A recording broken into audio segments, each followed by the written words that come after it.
I feel really good. You know, it's been a journey. We got here first time I came in May, and then I came back end of July, and we stayed basically from end of July till now. And watching the camp transform and watching how many people this has now reached, whether or not they've been able to visit North Dakota, you know, this has spiritually changed the lives of every single person who now knows about Standing Rock. And that, to me, is the most exciting, beautiful outcome we could ever pray for, because, you know, the pipeline brought us together, but I never saw this as something that was about the pipeline. It was about nations uniting and people communicating, and we didn't just see it then, but we're seeing it now still today. I mean, you have 3,000 veterans showing up to Standing Rock this week. 2 months ago, we couldn't, you know, I tried to do interviews. I was calling Fox News and CNN, and everyone was like, cool, hang up, hang up, hang up. No one was paying attention. Now you have 3,000 veterans who are coming to look like Native Americans in the face and say, I'm so sorry for every single thing that, you know, I've been a part of all of these years and my ancestors may have been a part of, but I'm going to be the one to change that. It's powerful. Indigenous media, non-Native media, social media, what role do we play as media providers to get this story out there?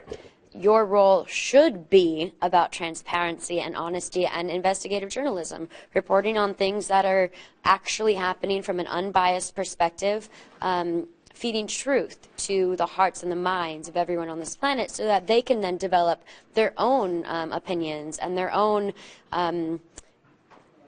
following based and beliefs based on true events. That's what democracy is. That's what healthful debate is. It's about maybe having differing opinions, but at least knowing that the underlying basis of the truth is the same.